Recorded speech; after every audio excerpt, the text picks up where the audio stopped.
Mr. Vishal, first of all, you introduce yourself. Sir, my name is Vishal Kumar. I belong to Muradabad in Uttar Pradesh, and my mother takes care of my house, and my father is retired from PSU. I have two siblings. One is my elder sister, one is my elder brother. Sir, I have completed my schooling from Kendriya Vidyalaya Muradabad, and then I have completed my bachelor's in Krishna Institute of Management and Technology in Electronics and Communication Trade. Sir, my last year project is on fire detection system, and sir, my hobby is to playing badminton. And sir, my core interest area is to work in a PSU in research zone. Okay, so in which year you completed your BTech? So I completed my BTech in 2017. 2017. Yes, sir. Okay, so after that? Sir, after that in 2019, I'll start give the coaching in my senior coaching institute for the quantitative aptitude section and reasoning section for the state government student. In which city? In your hometown? Yes, sir, in my hometown. Muradabad. Yes, sir. Okay, what is another name of Muradabad? Sir, Muradabad. Another name is Muradabad, right? There is one more name for Muradabad, very famous name. It is also known as the brass city, sir. क्योंकि sir brass का business यहाँ पे ज़्यादा है. Okay. Okay, so 2017, and then in 2019 you joined this as a faculty, right? So between these Yes. 2 years, Sir, I prepare for GATE and PSU. उसके साथ साथ में अपने प्रिपरेशन भी कर रहा था क्योंकि सर जो क्या क्वांटिटेटिव एप्टीट्यूड सेक्शन ये सब तो सर गेट में भी आता है, इसलिए मैं कोचिंग को भी मैंने ज्वाइन कर लिया था सिर्फ अपने फाइनेंशियल के लिए. तो उसमें आगे मतलब एंजॉय किया आपने वर्क? सर मैंने सिर्फ वो अपना मतलब जो नॉन टेक पोर्शन है उस पर थोड़ा क्लैरिफिकेशन के लिए किया था. बाकी सर एंजॉय तो ठीक मतलब अच्छा था, मतलब एक्सपीरियंस तो अच्छा था. नहीं, आपका फीडबैक कैसा रहा उसमें टीचिंग में? फीडबैक सर मतलब अच्छा था, मतलब ओवरऑल अगर देखा जाए तो अच्छा था मतलब क्योंकि लेकिन सर क्योंकि मेरे को ज़्यादा जो इंटरेस्ट है वो टेक्निकल डोमेन में है, मतलब मुझे टेक्निकल डोमेन में ज़्यादा इंटरेस्ट आता है अगर मैं टेक्निकल डोमेन ज्वाइन करता हूँ. ओके, सो आपका लॉन्ग टर्म ऑब्जेक्टिव क्या है लाइफ का? सर मेरा लॉन्ग टर्म ऑब्जेक्टिव जो है PH में वर्क करना है सर, एज एन इंजीनियर और as an engineer in research zone. Sir research department में मेरा मतलब करने का ज़्यादा वो है. ओके, सो आपकी विश लिस्ट में कौन कौन से PSUs हैं फेवरेट आपके, जहां पे आप रेडी हैं काम करने के लिए या जिसके लिए ज्यादा इंटरेस्टेड हैं? सर इसरो है, बार्क है, HAL है. रैंकिंग करिए, इनकी रैंकिंग करके बताइए कि किस में आप सबसे ज्यादा इंटरेस्टेड हैं और उसके बाद सेकंड थर्ड. सर अगर रैंकिंग की बात करें तो सर HAL, उसके बाद sir ISRO and then BARC. क्योंकि सर HAL में वर्किंग करना, क्योंकि सर HAL आज के टाइम पे अगर उसका डोमेन देखें तो बहुत सारे PSU यूनिट के साथ वर्क कर रहा है. जैसे कि अगर हम इसरो की बात करें तो इसरो के बहुत सारे जो डिजाइनिंग पार्ट है, लाइक अभी जो इसरो का मिशन है गगनयान, उसके लिए जो प्रोपेलर टैंक है वो भी HAL ही डिजाइन कर रहा है. और उसके जो प्रेस्टिजियस मिशन रहे हैं like mission Chandrayaan first, Chandrayaan second and mission Mangalyaan, उसके लिए जो उनके GSLV रॉकेट थे उनके प्रोपेलेंट जो थे वो भी HAL ने डिजाइन किए थे. ओके, ये बताइए HAL की वेबसाइट विजिट किया आपने कभी? Yes sir. So what is vision of HAL? Sir HAL का अभी जो विजन है वो उसका सर अभी जो हमारा जो प्रोजेक्ट चल रहा है प्राइड ऑफ इंडिया सर तेजस, उसके अपलिफ्टमेंट पे ज्यादा है. मतलब अभी हमारा जो मेन फोकस है उसको और ज्यादा एनहांस, मतलब अभी तो उसका डेवलपमेंट प्रोसेस में है. बाकी जो हमारा विजन है जो हमारे पास मतलब अपने आप को इंडिजिनस बनाना, मतलब अभी जो हमारा मिशन चल रहा है आत्मनिर्भर भारत का सेल्फ रिलायंस वाला, तो अभी जो उसका विजन है वो वही है कि हमको अपने आप अपना सेल्फ रिलायंस बनना है. मतलब अच्छा, HAL ने एक अभी रिसेंटली एक बेल के साथ में कॉन्ट्रैक्ट किया है. BEL के साथ कॉन्ट्रैक्ट किया है इससे. तो वो किस फील्ड में रिलेटेड है, क्या कॉन्ट्रैक्ट में उसमें क्या उसके मेन पॉइंट है, मतलब किस पर्पज के लिए है वो कॉन्ट्रैक्ट जो अभी रिसेंटली हुआ है ये? सर इसका मुझे BEL वाला सर मुझे भी पता नहीं है क्योंकि अभी सर शायद ये 2022 में ही हुआ है अभी रिसेंटली जो BEL के साथ कॉन्ट्रैक्ट हुआ है. ओके, इंफ्रारेड के बारे में कुछ पता है आपको? इंफ्रारेड क्या होता है? यस सर, इंफ्रारेड सर ये एक फ्रिक्वेंसी है, मतलब स्पेक्ट्रम, ये एक फ्रिक्वेंसी स्पेक्ट्रम है जो कि सर इसकी रेंज हम रखते हैं 10 to the power 12 to 10 to the power 14 range, 10 to the power 12 hertz to 10 to the power 14 range की बीच के जो सिग्नल्स होते हैं इनको इंफ्रारेड सिग्नल्स बोलते हैं। तो ये इंफ्रारेड जो है ये विजिबल है कि नॉन विजिबल है? सर ये इंफ्रारेड सिग्नल वैसे तो इनविजिबल होता है, इनविजिबल कुछ इसका पार्ट इनविजिबल स्पेक्ट्रम में आता है, लेकिन सर जो इंफ्रारेड सिग्नल हम अपने जो रिमोट जो होते हैं उसमें जो यूज करते हैं वो सर अगर हम उस पे नाइट रूम में अगर स्मोक डाल के देखते हैं तो वो सब चमकते हैं, मतलब वैसे नेकेड आई से बॉडी देखेंगे के लिए तो हार्मफुल है ये क्या? सर बॉडी के लिए हार्मफुल नहीं है, क्योंकि हमारी बॉडी भी सर इंफ्रारेड सिग्नल जनरेट करती है एक टाइम पे, क्योंकि सर अभी जो रिसेंटली जो वो थर्मामीटर जो बने थे सर अच्छा, IR लेजर के बारे में बताइए, what is laser? Laser, sir laser work on the principle of stimulated emission of radiation, full form क्या होता है लेजर का? Light amplification stimulated emission of radiation. Okay, तो क्या वर्किंग है इसकी, अब बताइए। सर इसकी वर्किंग मतलब बेसिकली जैसे हम पहले एलईडीज यूज करते हैं, एलईडीज में क्या होता है जब हम लाइट एमिट करते हैं वो उतनी ज्यादा इंटेंसिटी की लाइट नहीं होती है, तो उसकी इंटेंसिटी को बढ़ाने के लिए ही हम लोगों ने लेजर का यूज किया था। उसमें सर हम लोग जो चार्ज कैरियर्स को जो वैलेंस बैंड से कंडक्शन बैंड में जो भेजते हैं बाहर से एनर्जी, इलेक्ट्रिकल एनर्जी देते हैं। इंटेंसिटी की यूनिट क्या होती है?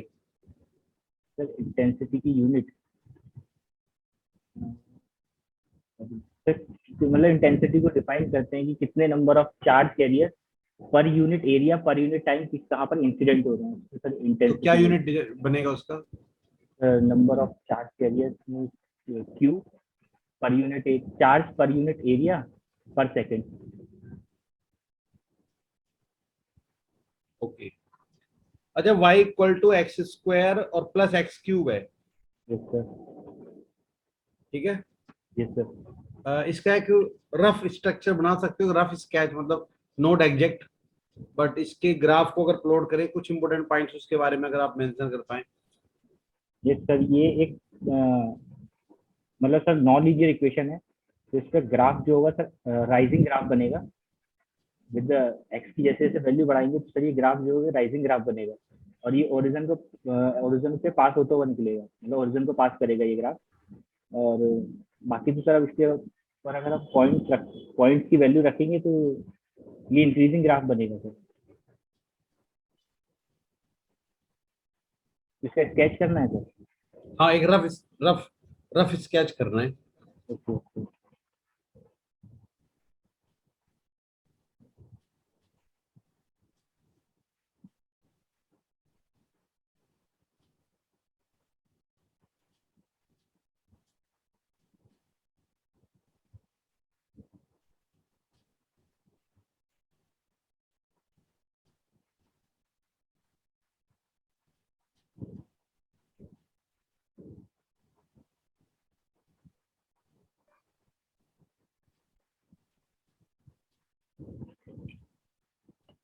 सर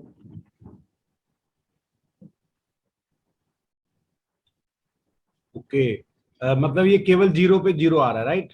यस सर, और -1 पे नहीं आएगा जीरो? -1 पे भी 0। तो आपके ग्राफ में तो नहीं आ रहा है।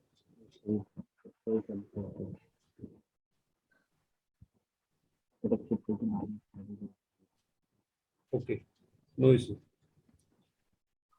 मैंने सर ये एक्स क्यूब वाला टर्म थोड़ा नहीं देखा था। Okay, Vinay sir. Okay, sir. Okay, okay. Hello, Vishal. Hello. Am I audible? Yes sir. Okay. ठीक है. Let's start from the technical interview. First of all, give your interesting subject of technical.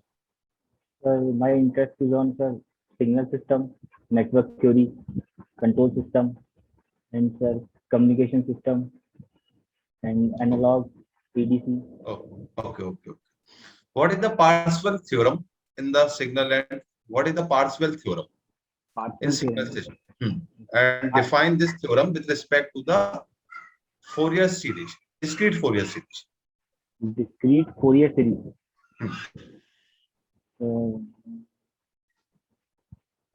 Sir वैसे तो partial theorem का use हम करते हैं कि sir अगर हमको टाइम डोमेन में किसी सिग्नल की एनर्जी निकालनी है, लेकिन अगर उस सिग्नल को अगर हम टाइम डोमेन में प्लॉट करते हैं और उसकी एनर्जी निकालना अगर उस टाइम पे पॉसिबल नहीं हो रहा है तो हम उसके ट्रांसफॉर्म पे चले जाते हैं, उसके ट्रांसफॉर्म से भी हम उसी एनर्जी को कैलकुलेट कर सकते हैं।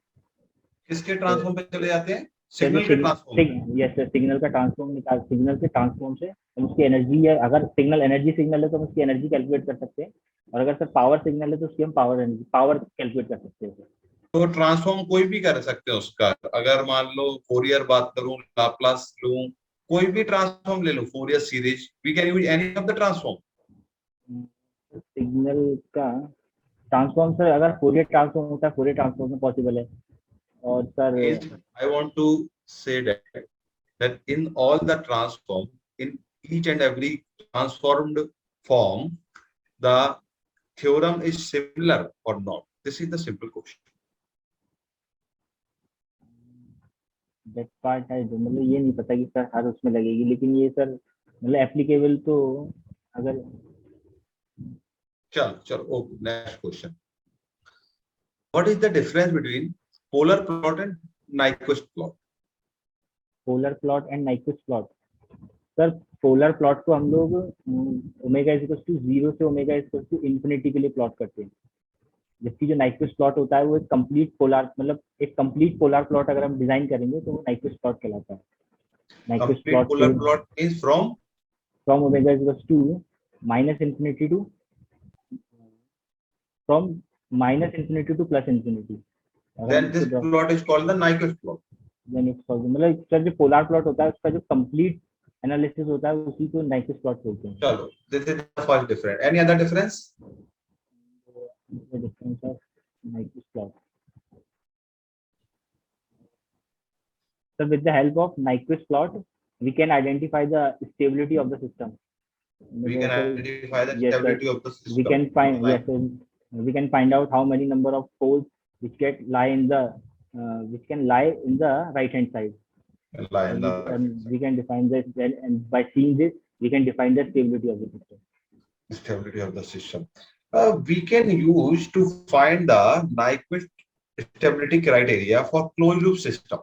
Yes, sir. Okay, by using of open loop system, Yes, open sir. loop transfer function. Yes, है ना? Why we use the open loop transfer function for the closed loop system transfer function? We should use the closed loop transfer function for using the closed loop stability, and we should use the open loop transfer function for the open loop transfer function stability. Why we use the open loop transfer function for the stability of closed loop? What is the logic behind it? क्योंकि sir जब हम open loop system लेते हैं, open loop system में sir जब हम system के gain parameter change करते हैं, क्योंकि सर हम प्लॉटिंग जो करते हैं वो सर क्लोज लूप पोल्स, मतलब जो अगर हम प्लॉट करते हैं तो ओपन लूप पोल्स को प्लॉट करते हैं, लेकिन जब हम के की वैल्यू वेरी करते हैं ना, तो सर वो क्लोज लूप पोल्स की तरह ट्रीट होते हैं, मतलब एक्चुअल में सर मूवमेंट जो होता है वो क्लोज लूप पोल्स का ही हो रहा होता है, क्योंकि by putting K is equal to 0, if we see that 1 plus GS Explain by using of any example. आप किसी एग्जाम्पल से एक्सप्लेन करें concept. Okay okay okay.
Sir something like that कि सर अगर हमने एक ओपन लूप ट्रांसफर फंक्शन ले लिया g of h is equal to k upon s plus 1। अब अगर ठीक है ना सर, इसके ओपन लूप पोल्स जो आएंगे वो s इक्वल टू -1 पे आ जाएंगे। फिर अगर हम इसका close loop transfer function, close loop poles अगर इसकी कैलकुलेट करते हैं by using the characteristic equation 1 plus GHSS, then the close loop poles is equal to s equal to -1 minus k। अगर सर हम इसमें k की वैल्यू 0 रखते हैं तो एक्चुअल में सर जो क्लोज लूप पोल्स होते हैं वही ओपन लूप पोल्स की तरह, मतलब जो ओपन लूप पोल्स होते हैं वो क्लोज लूप पोल्स की तरह ही ट्रीट करना शुरू कर देते हैं। Open loop pole is a -1 and closed Yes. loop pole is -1 minus k, minus k। है ना? Yes sir. Open loop pole is a fix at -1 and closed loop fix is closed loop pole is vary. So Yes, how sir, by the value. open loop pole is similar to the closed loop pole? Yes sir, at k if we put the value of k equal to 0, then the closed loop poles and open loop poles are similar. But only at the k is equal to 0, Then sir अगर हम k की value very करेंगे तो movement जो होगा sir, वो जो close जो हमने ओपन लूप्स बनाए हैं ना, उनका सर मूवमेंट जो शुरू होगा वो एक्चुअल में क्लोज लूप पोल्स का ही मूवमेंट होगा मतलब। चलो चलो कोई नहीं, ओके ओके लीव द और by putting k equal to, और जब k की वैल्यू इंफिनिटी की तरफ टेंड करती है तो सर जो ओपन लूप जीरोस होते हैं वो क्लोज लूप पोल्स की तरह ट्रीट करना शुरू कर देते हैं। तो ठीक। एक्चुअल में जो मूवमेंट होता है वो क्लोज लूप पोल्स का ही होता है। Why we use the critical point -1 j -1 plus j0 -1 plus j0 in Nyquist plot? In Nyquist plot we use the critical point is -1 plus j0, yes sir, yes sir, है ना? Why we use this point? sir -1 plus j0 क्योंकि sir जो Nyquist, why not use 0 0? Sir जो principal argument का concept use करते हैं हम लोग नाइक्विस्ट प्लॉट में, तो उस टाइम पे सर हम जो ओरिजिन होता है उसको कंसीडर कर रहे होते हैं। n equal to p minus Z लगा के एक क्लोज कंटूर के अंदर हम नंबर ऑफ पोल्स और नंबर ऑफ जीरोस कंसीडर करते हैं कि जितने मतलब n equal to p minus Z, उसका जो डिफरेंस आएगा उतने टाइम हमारे एनसर्कलमेंट हम ओरिजिन पे कंसीडर कर लेते हैं। बिल्कुल ठीक लेकिन है, सर okay. जब इसी प्लॉट को जब हम 1 प्लस GHS के लिए प्लॉट करते हैं, मतलब 1 प्लस GHS के लिए जब उसका प्लॉट करेंगे तो वो जो ओरिजिन वाला पॉइंट है वो शिफ्ट होकर -1 पे आ जाएगा। This is the exact answer जो मैंने पहले पूछा, this is the exact answer, है ना? 1 plus GSHS equal to 0 करेंगे, this is the closed loop characteristics equation, और GSHS equal to -1 आ जाएगा, इसलिए GSHS is the open loop transfer function। आपका critical point -1 0 पे शिफ्ट हो गया, इसलिए हम इसको आप ओपन लूप की तरह यूज कर सकते हैं। This is the exact answer. Okay Vishal? Okay okay okay okay चल next question. What is the ideal case of the CMRR? बिल्कुल basic question. Ideal case of CMRR, so that is infinite. Infinite. और what parameter affect the CMRR? Sir the parameter reflect the, अगर sir जो common mode gain होता है ना sir वो reflect करता है, उसकी वजह से CMRR डिक्रीज हो जाता है कॉमन मोड। और कॉमन मोड गेन, और अगर हम और अंदर जाएं तो है ना एम्पलीफायर, तो क्या एग्जैक्टली डिफर करेगा? सर जो एमिटर रेजिस्टेंस होता है, emitter resistance sir, emitter resistance. Emitter resistance, yes sir. अच्छा। कॉमन मोड गेन आपने बोला it will effect, common mode gain will effect the CMRR। Then suppose we are using the two amplifier, है ना? We use the two amplifier, है ना, in op amp, and both have the different gain, and in the second case both have the similar gain, in which case we get the maximum CMRR. Are you getting my question? मतलब sir एक हमने बनाया है उसमें हमने दोनों का gain same रखा है और एक में अलग अलग रखा है, किसमें हमें CMRR बेहतर मिले? किसमें CMRR बेहतर मिलेगा सर? जिसमें सेम होगा, क्योंकि सेम के टाइम पे जो कॉमन मोड वाला पार्ट है वो रिजेक्ट हो जाएगा, डिफरेंस वाला पार्ट बचेगा, तो डिफरेंस वाले पार्ट से हमारा CMRR इंक्रीज हो जाएगा। अगर कॉमन मोड पार्ट ठीक है, your time has been completed. Vishal, first of all I will give the feedback. आप क्या बोलना चाहेंगे? अपना फीडबैक आप दें, then I will give the feedback. मुझे कुछ पता नहीं, लेकिन मतलब अभी टेक्निकल में मुझे और ज्यादा ब्रशअप करना पड़ेगा, मुझे ऐसा लग रहा है। मतलब मुझे अपना जो मतलब समझाने वाला पार्ट है, मतलब वो जो आंसर करना पड़ेगा, आंसर फ्रेमिंग वाला पार्ट जो सबसे ज्यादा। ठीक है, this is the important part, है ना, ऑफ योर इंटरव्यू। सपोज आपको किसी चीज की नॉलेज है ना, you know the answer, but you have to express it properly, in proper way, है ना, in proper flow of direction. This is the answer frame. Okay Vishal, Yes. है ना, तो इस पर धीरे धीरे काम करेंगे. It is a gradual process, है ना. ऐसा नहीं है कि आपने आज सोचा और आज के आज ही आपका आंसर फ्रेमिंग कल सुबह बढ़िया हो जाएगा. Not, it is not possible, है ना. आप प्रॉपर इंटरव्यू देते रहें, ठीक है, थोड़ा प्रैक्टिस करें, हो जाएगा, कोई दिक्कत नहीं है. आपका टेक्निकल नॉलेज अच्छा है, ऐसा नहीं. अगर मैं बात करूं out of 10 I will give the 7.5 to your technical knowledge. Okay, technical knowledge ठीक है, कॉन्फिडेंस लेवल भी ठीक है, और आप ज्यादा स्ट्रेस भी नहीं है आपको इंटरव्यू के लिए. तो मैंने ये भी देखा कुछ बच्चे बहुत टेंशन में आ जाते हैं, ऐसा है, तो वो भी नहीं है. ठीक है, थोड़ा थोड़ा सब पे काम करेंगे तो अपना इंटरव्यू और बेहतर हो जाएगा. Okay Vishal, Yes, sir. है ना. Anything you want to ask? Sir बस यही है सर, मेरे को बस थोड़ा जो HR वाला पार्ट है उस सेक्शन को थोड़ा अच्छे से मुझे मतलब डील करना है बस मुझे उस section में। वो सर बता देंगे आपको, और सर बताएंगे. और एचआर वाला पार्ट थोड़ा सा आप, तो मैं अगर उसके लिए अपना फीडबैक दूं, थोड़ा सा आप उस कुछ क्वेश्चंस, कुछ सेट ऑफ क्वेश्चंस होते हैं, उनके आप पहले से प्रैक्टिस कर लें. इंट्रोडक्शन है तो इंट्रोडक्शन एक अच्छा इंप्रेसिव इंट्रोडक्शन आप पहले से बना लें, है ना. कुछ आपने बेहतर किया अपने एकेडमिक में, ड्यूरिंग कॉलेज या ड्यूरिंग एनीथिंग, आपने जो भी किया है कुछ अलग हटके. नॉर्मल तो सभी कर ही रहे हैं, है ना. सर, आप कुछ जैसे अच्छा. तो जैसे मैंने अपने स्कूल और कॉलेज के टाइम पे मैंने बैडमिंटन में रिप्रेजेंट किया था, मतलब अपने कॉलेज अपने स्कूल पे मैंने केंद्रीय विद्यालय उत्तरकाशी में अपने स्कूल को रिप्रेजेंट किया था, और अपने कॉलेज में मैंने यूनिवर्सिटी लेवल पे अपने कॉलेज को रिप्रेजेंट किया बैडमिंटन में। तो इसको भी आपको बोलना है. जैसे योर स्ट्रेंथ, ये क्या दिखाता है, आपका पॉजिटिव एक्सपेक्ट दिखा रहा है. हमें क्या दिखाना है, अपने आपका पॉजिटिव, जो हमारा पॉजिटिव पार्ट है वो हमको इंटरव्यू दिखाना है. ठीक है ना. अगर आपसे बोलने वीकनेस, तो कुछ ऐसी वीकनेस रखना है जो ऐसा नहीं लगे कि आपका कुछ बहुत ज्यादा उसमें लैक, है ना. वीकनेस भी अगर सपोज पूछ लें, तो कुछ ऐसी वीकनेस बताओ कि जिसमें ज्यादा उन्हें ऐसा ही लगे कि आपके काम को वो वीकनेस इफेक्ट कर सकती है ना. कुछ बच्चे बोले सर मुझे सुबह उठ नहीं सकता हूँ, एक बच्चा बोला मेरे वीकनेस. ये तो बहुत बड़ी वीकनेस बोल दी आपने. सपोज आपकी सुबह ड्यूटी है, आप बोलोगे you have to come office at early 8 o'clock और 6 o'clock, आप आ ही नहीं सकते. तो वीकनेस समझ रहे हो ना, ऐसी बोलो जो कि आपके उन्हें लगे कि नहीं यार ये नॉर्मल है, ये कुछ इफेक्ट नहीं करेगा, है ना. या फिर आप बोलोगे आई कैन चेंज दिस, और मैं इस पे काम कर रहा हूँ अपनी वीकनेस पे, ऐसा. ठीक है, और आप बैडमिंटन वाला पार्ट भी डालते हैं. ओके सर, ठीक है. ओके सर, आगे सर.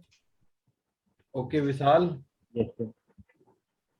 एक तो HCL में जो है डिफरेंशियल इक्वेशंस, ग्राफ्स, ये चीजें तो वहाँ बहुत ज्यादा यूज होती हैं. Okay, ठीक है, सारी स्टडी ग्राफिकली होती है. yes, sir. तो अगर कोई पूछ ले कोई भी बेसिक ग्राफ तो आपको आना चाहिए. ठीक है. Yes, sir. Yes. हाँ, तो यहाँ पे आपने ग्राफ बिल्कुल गलत बनाया, सिंपल सा हाँ, बोला था मैंने. इतनी हाँ, सर, बड़ी मुझे मिस्टेक करोगे तो दिक्कत हो सर जाएगी ना. सर ये एक्स क्यूब का मुझे ध्यान नहीं रहा, मुझे लगा अलजेब्रिक इक्वेशन है तो उसका ग्राफ इंक्रीजिंग जाएगा, लेकिन वो एक्स क्यूब के पॉइंट को देखना था, उसको कंसीडर करना था हाँ, कि तो x इसको cube आराम से बैठ के बनाना और रिवाइज कर लो थोड़े. जो बेसिक पैराबोलिक ग्राफ हैं, क्यूबिकल हैं, एक्सपोनेंशियल, इनकी तो वहाँ रिक्वायरमेंट होती है ना. आप कुछ भी एनालिसिस करोगे तो ग्राफिकल करोगे. Yes sir, yes sir, yes दूसरा, वेबसाइट को रेगुलर विजिट करो, इनकी डिटेल में पढ़ो उसको एक बार. सर। मैंने इसके जो जैसे अभी इसका जो एलसी वाला प्रोजेक्ट चल रहा है, क्योंकि सर मेरा जो लास्ट ईयर का प्रोजेक्ट था वो मेरा फायर डिटेक्शन सिस्टम पे था, उसमें हम लोगों ने स्मोक सेंसर और हीट सेंसर और इंफ्रारेड सेंसर का यूज किया था. और अभी सर जो एलसीए तेजस बन रहा है उसके लिए इन्होंने जो एक टेक्नोलॉजी यूज कर रहे हैं इंफ्रारेड के ऊपर, जिससे कि सर ये अगर मतलब कोई भी एयरक्राफ्ट अगर हम अपने रडार की रेंज में डिटेक्ट नहीं कर पाते हैं, तो हम उसके स्मोक जो वो अपना इंजन चला रहा है उसके इंजन से जो स्मोक निकल रही है उसकी हीट से हम इंफ्रारेड के थ्रू सेंस कर सकते हैं उसे. तो जो मैंने क्वेश्चन पूछा था कि बेल के साथ इनका जो कॉन्ट्रैक्ट हुआ है वो IRST से रिलेटेड ही तो है. हाँ सर, ये मेरे को दोनों अभी मिलके मतलब इसको डेवलप करेंगे. अच्छा, हाँ सर, मैंने इसका ये प्रोजेक्ट तो पढ़ा है, क्योंकि सर इसका प्रोजेक्ट का लिंक मेरे प्रोजेक्ट से था, क्योंकि जो IR रेंज पे हम लोगों ने प्रोजेक्ट बनाया हाँ, था. तो इसलिए एक बार उसको गो थ्रू हो जाओ अच्छे तरीके से. वेबसाइट पे जो भी अपडेट्स आ रही है ना नई, यस सर, यस सर. और जो भी इनके बड़े इस तरीके के MOU हैं, उनके जो प्रोडक्ट हैं, कई सारे प्रोजेक्ट उन्होंने अपने प्रोडक्ट मेंशन किए हुए हैं, उन सब की थोड़ी स्टडी रखो. सर अभी जो रडार पे मेन चीज जो फोकस सर, अगर मुझसे सर अगर वो ये पूछते हैं कि अगर कि अभी आप मतलब एमटेक आपने क्यों नहीं किया, मतलब कि एमटेक क्यों नहीं किया, आप PSU ही क्यों ज्वाइन करना चाह रहे हो अभी, तो सर इसके लिए मेरा मतलब क्या आंसर रहेगा. नहीं, तुम्हारा गेट स्कोर कितना है सर ये मैंने रिटन क्वालिफाई किया था, रिटन के साथ. HCL का ना? हाँ तो आप बोल दो कि सर मेरा गेट दिया था आपने. यस सर, दिया मैंने 20. तो आप बता सकते हो कि गेट में उतना सेटिस्फैक्टरी रिजल्ट भी नहीं रहा मेरे कि डायरेक्टली. और दूसरा सर, मैं फोकस मैंने तैयारी PSU के हिसाब से की है.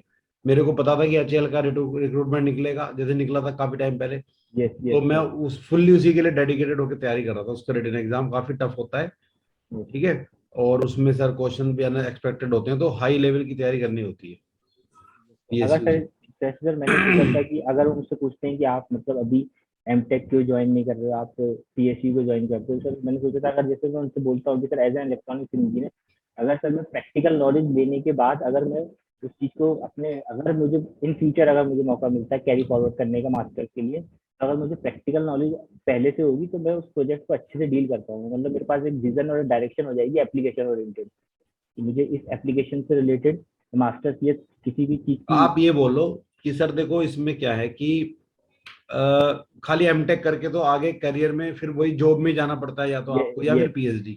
Yes sir, yes PhD sir, में मेरा इंटरेस्ट नहीं था, यस सर, और एमटेक करने के बाद भी मुझे जॉब ही सर्च करनी है और यहीं पे आना है। यस सर, तो मैंने सोचा कि अगर ये अपॉर्चुनिटी अभी मिल जाएगी तो फिर क्या जरूर, मतलब अभी जरूरत नहीं है, पहले मैं इसी पे फोकस कर लूँ। यस सर, यस सर, उस हिसाब से मैंने तैयारी स्टार्ट कर दी थी, ठीक है।